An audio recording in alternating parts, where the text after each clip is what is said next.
ছাত্র দলের কেউ না, ছাত্রদের কেউ না, তারা দুর্বৃত্ত, দুষ্কৃতিকারী এবং তাদেরই লোক যারা এই দেশে গণতন্ত্রকে ধ্বংস করতে চায়।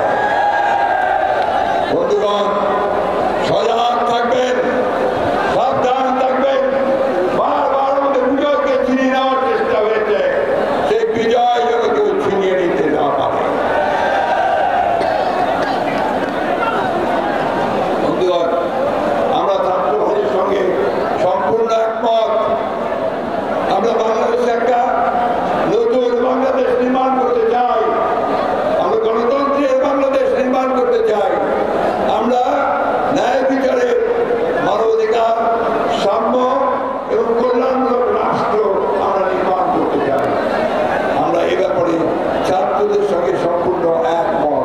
তাদের সমস্ত এই বক্তব্য, সেই বক্তব্য আমরা সমর্থন করছি।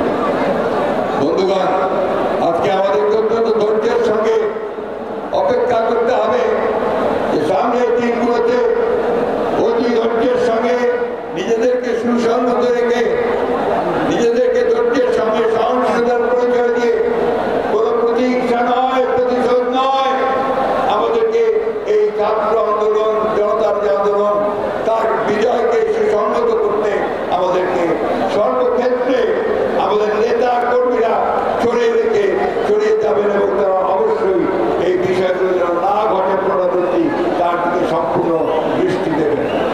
বন্ধুগণ, আমি বক্তব্য আমাদের নেতা, তরুণদের নেতা, যার নেতৃত্বে আমরা সংগ্রাম করেছি, তিনি বক্তব্য রাখবেন। ওই একই সঙ্গে আজকে আমাদের দলের চেয়ারপারসন, যিনি প্রায় 6 বছর অন্তরালে ছিলেন, অসুস্থ হয়ে পড়েছেন, এখনো তিনি অসুস্থ হয়ে আছেন। আজকে তিনি মুক্ত অবস্থায় আপনাদের সামনে দুটো কথা বলতে পারেন।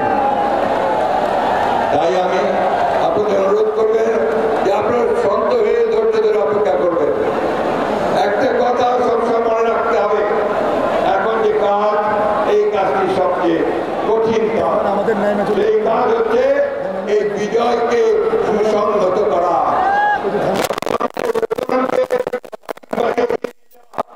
আমি ধন্যবাদ দিতে চাই দেশপ্রেমিক সেনাবাহিনীকে,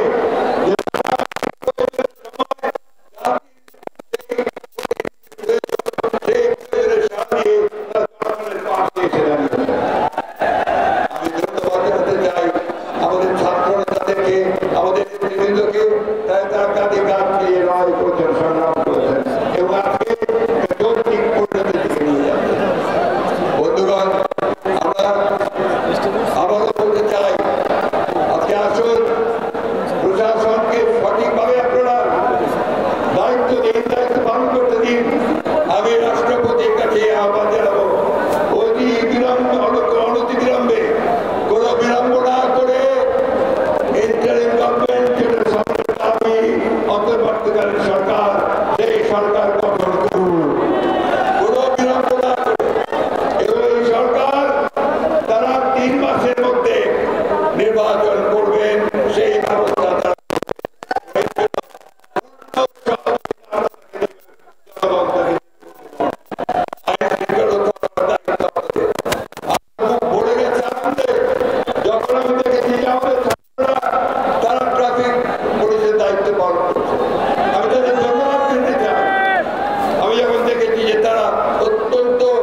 দিকে আমাদের ছেলেরা বসে যাচ্ছে, চাকরি পানি কর্মসংস্থান নাই।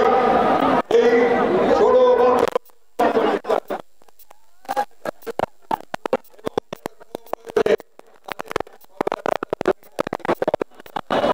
তাদের প্রতি গভীর শ্রদ্ধা রেখে আসুন।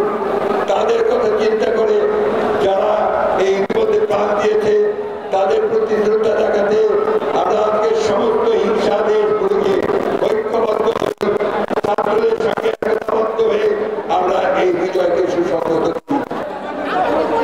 তাদের জীবন উৎসর্গ করেছেন। এর আগেও যারা এক দফার জন্য জীবন উৎসর্গ করেছেন তাদের পবিত্র রক্তের সাথে আমাদের এই ভাই বোনদের রক্ত মিলিত হয়ে যে প্রবল রক্তচ্ছ্বাসের সৃষ্টি করেছে সেই রক্তচ্ছ্বাসে ভেসে গেল দম্ভকারী শেখ হাসিনা সরকার। আর তাদের সেই ধ্বংসস্তূপের উপর আগামী দিনে একটি গণতান্ত্রিক সমৃদ্ধ শান্তিপূর্ণ এবং মানবিক বাংলাদেশ গড়ার যে স্বপ্ন আমরা মুক্তিযুদ্ধের সময় দেখেছিলাম সেই স্বপ্ন পূরণের দায়িত্ব আজ আমাদের উপর অর্পিত হয়েছে। এই স্বপ্ন পূরণ করতে হবে।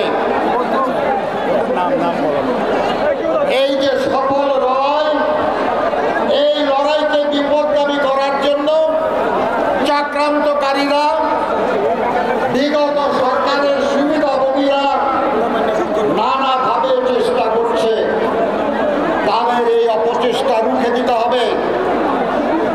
এই মুহূর্তে শান্তি এবং শৃঙ্খলা সময়ের দাবি। কারণ আমরা স্বৈরাচারের পতন চেয়েছিলাম, এক দফার লড়াই করেছিলাম, শুধু এই সরকারের পতনের জন্য নয়। আমরা চেয়েছিলাম এই ফাঁসিবাদী স্বৈরাচারী সরকারের পরিবর্তে অবাধ সুষ্ঠু নিরপেক্ষ নির্বাচনের মাধ্যমে জনগণের কাছে জবাবদিহিতা করবে, জনগণের কাছে দায়বদ্ধ থাকবে এমন একটি দেশপ্রেমিক সরকার গঠন।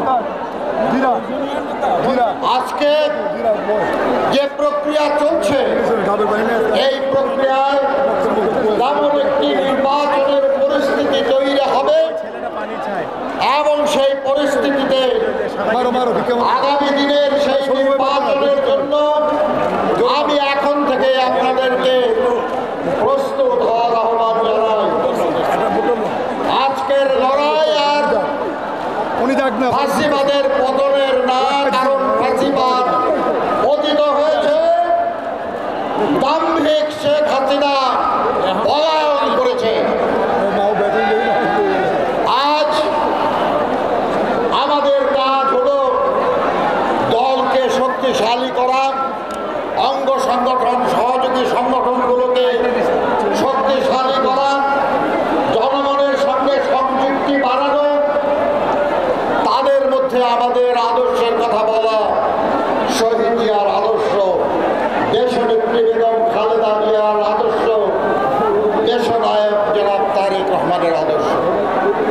তার ভিত্তিতে গণঐক্য করতে হবে, যাতে করে অবাধ সুষ্ঠু নিরপেক্ষ নির্বাচনের মাধ্যমে আমরা জনগণের জনপ্রিয় সমর্থনের মাধ্যমে এই দেশটাকে পুনরায় শহীদ জিয়ার আদলে সমৃদ্ধ বাংলাদেশ হিসাবে, মানবিক বাংলাদেশ হিসাবে, প্রকৃত গণতান্ত্রিক বাংলাদেশ হিসাবে গড়ে তুলতে পারি।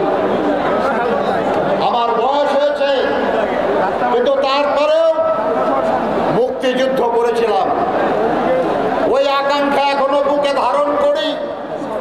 সেই আকাঙ্ক্ষা বাস্তবায়নের যে সময় এসেছে, এই সময়ে আমি আপনাদের সাথে লড়াইয়ের